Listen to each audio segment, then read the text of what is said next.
Hello everyone! Welcome back again to my channel. So mga kasukay, mga kalingap, isang mapagpalang araw na muli sa ating lahat. So for today's vlog, muling sinamahan ni Kalingap Edo itong kanyang mga scholars. Pero bago natin simulan at panoorin yung video mga kasukay, mga kalingap, huwag niyo pong kakalimutang mag-subscribe. Val Santos Matubang, Kalingap Rob, Ate Edna Vlogs, at ang inyong lingkod, Gandang Emmy. At syempre, supportahan niyo rin po yung aking mga kasama sa Caraba, Teacher N and Kuya Nolly Vlog. Supportahan po natin mga kalingap. Maraming salamat po. At click nyo lang po yung subscribe button and para lagi po kayong updated sa aking mga ina-upload na mga reaction video. So, ito panoorin natin. Grabe, no? Itong mga scholar ni Kalingap Edo ay talagang hindi niya pinapabayaan. So, ito panoorin po natin ang video na ito. Bibigyan kita ng pera.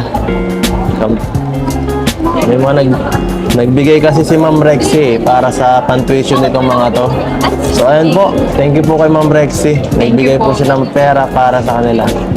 Kanilang apat. Tatlo pala. Arjun, Jeneline, at Tinay. 1, 2, 3, 4, 5, 6, 7, 8. Yan po.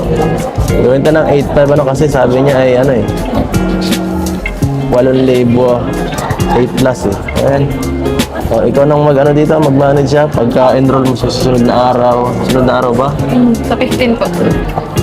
Yan. Thank you po, ma'am. Ma'am Rexy Pogs. Yan. Thank you po, Ma'am Rexy. Salamat. Bait yan. Sabi niya sa akin, siya na daw ang bahala sa inyo eh.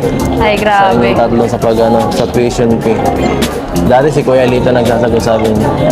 Ngayon si si Ma'am Rexy. Ay. Pero actually, meron pang additional na bonus na sa'yo eh, surprise sana. Si Kuya Lito kasi sabi niya sa akin, nakausap ko siya kagabi na kung ano daw, kung meron kayo sana lupa na pagtatayuan ng bahay, gusto niya kayong patayuan ng bahay. Kaya sa akin lang, mahirapan ako kasi hindi ko sure kung may lupa kayo dun eh. Saka, hindi ko alam kung sino pwedeng kontakin dun na panday.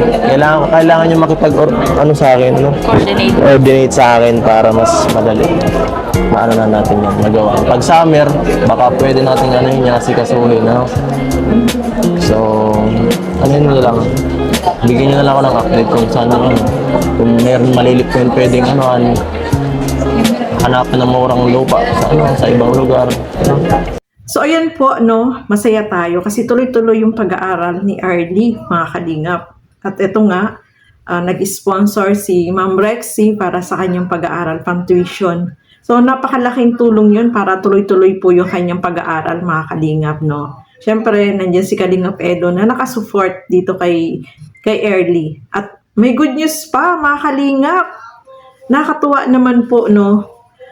Si Sir Lito, isa sa mga sponsor din na tumutulong dito kay Kalingap Edo para sa kanyang mga scholar ay tutulong para makabili ng lupa at mapabahayan itong sila Arlie. So, good news po yan, no? Grabe, yung blessing talaga nila Arlie ay tuloy-tuloy. At syempre na yung blessing na pag-aaral na tuloy-tuloy ay naku, grabe. At deserve naman po talaga nila ng tulong. So, masaya tayo para dito kay Arlie, sa family niya, na magkaroon sila ng maayos na tirahan. Kasi alam naman natin, delikado po doon sa lugar nila. Tapos yung bahay nila talaga ay sira na, kaya sobrang delikado para sa kanila. Kaya deserve na mabigyan ng tulong, no, na mapabahayan, mga kalingap. So, masaya po tayo dyan, mga kalingap, at matutulungang magkaroon ng pabahay itong si Arlie. So, ituloy pa po natin. Ito, bago bigay ko muna ito kay Early. Ay, kay Early na pati. Sino baga to? 2, 3, 4, 5, 6, 7, 8. Para kay Jeneline. Shit, nakakalat po ang kapiranta. Pasensya na. Mga pang-ayuda po ito Hindi po tayo mayaman. Susunod, babalik ako sa inyong bahay. Kaya kamustahin ko kayo. Baka namumroblema na kayo dun eh. So tara. Pila na natin. Ayun, mga kalingap, no, isa din sa beneficiary ni Kalingap Edo itong si Jeneline. So, nag-enroll din po siya at binigyan din ni Kalingap Edo ng pang-enroll. So, napaka-bless nila, no? Kasi may mga sponsor, kagaya ni Ma'am Rexy, na tumutulong sa kanila para tuloy-tuloy po yung kanilang pag-aaral. Ito po. Wala rin. Ito? May libre. So, ayan po, ang tuition niya second sem is 23,700 ano. So, mahal pala nito. Ano? Ha? Kahit po partial. Partial lang muna siguro tayo, no? Ito galing to sa ating si Early at saka si Jenny, nabigyan na po natin. So ito galing naman sa ating sariling channel, bibigyan ko muna 1, 2, 3, 4, 5, 6, 7, 8. Ito na muna, partial muna ang bibigyan natin. 9, 10. Siguro 10,000 muna natin, kalahati lang muna, no? Argent din muna. Susunod na lang yung yung sakop iba. Utay-utayin ko na lang, akong bahala para sa kanyang tuition fee dahil wala naman na ganun tulong sa ating channel lang humugutin yung pera. So, ayan. Napamahal itong si Kalingap Edo. Ang mahal pala, sabi niya. So, nursing po kasi yung course ni Arjen, mga Kalingap. At ang babayaran niya ay 23,000. No? Second sem, mga Kalingap. So, itong tuition ni Arjen is galing sa channel po yan ni Kalingap Edo. Kasi wala pong nag-sponsor sa kanya. Kaya, hinugot niya talaga sa kanyang channel yung revenue niya sa channel. Yun ang pambayad niya dito sa tuition ni Arjen, no? Napakalaki, mga Kalingap, no? Ang laki ng tuition, kaya talagang si Kalingap Edo ay napamahal. Napakamahal daw. So, sabi niya is, siya nang bahala, no? Nagbigay siya, partial lang muna para makabayad, no, mga Kalingap. At grabe, ang mahal talaga magpaaral, ano? Sobrang hirap. Pero thanks God kasi nandiyan po si Kalingap Edo na sumusuporta dito kay Arjen para makapagpatuloy siya ng pag-aaral, mga Kalingap. So, Arjen, okay ka naman sa sa boarding house mo kala di ba? Kala Carla. Ano ba yun? Nagbabayad ka o libre lang ikaw dun Grocery po, naambagan. Bagan lang, okay. Kasi, Pero po, dun sa apartment po, wala na po. ay ayos, may get libre ka dun, no? Kasi ito na sila Tinay pagsasama-samahin ko sila para mayroon na silang para magkakasama sila sa isang room lang. So, ayan, okay naman pala siya, silang tatlo lang pagsasamahin ko muna. Dito ka na muna. Okay ka na dito?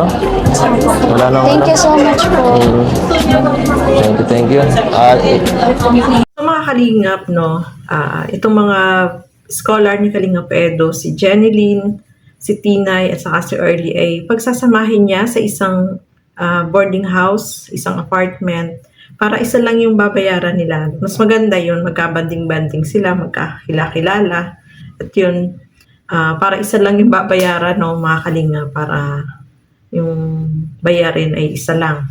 So maganda rin yun na gagawin ni Kalingap Edo para yung mga scholar niya ay talagang magkakasama at magkabanding-banding. At si Arjen ay wala namang problema sa boarding house kasi nga po, libre naman siya doon kila Carla. Nag-share lang siya sa pambili siguro sa pagkain nila, sa grocery. So, kay Arjen, walang problema ang bahay, kaya libre. No? Maganda po yun, no? Malaking tulong yung kay Arjen, no? So, pang-allowance lang yung kanyang iisipin, no? Mga Kalingap. At hopefully, yung pag-aaral nila, no? Yung mga scholar ni Kalingap Edo, ay pag-igihan nilang maigi yung kanilang pag-aaral kasi mapalad sila dahil nakapagpatuloy sila ng kanilang pag-aaral. So, syempre, maraming salamat kay Kalingap Edo, no? Talagang pinuporsige niya talaga yung kanyang mga scholar ay talagang tuloy-tuloy na makapag-aral. So, maraming salamat po sa inyong panonood. At lagi po natin supportahan lahat ng mga Kalingap partners, Kalingap reactors. Syempre, support natin si Kalingap Edo. Napakasipag po niyan, mga Kalingap. So, hanggang dito na lamang po muna. Maraming salamat po sa inyong lahat. And thank you for watching. Mabuhay po tayong lahat. Bye-bye!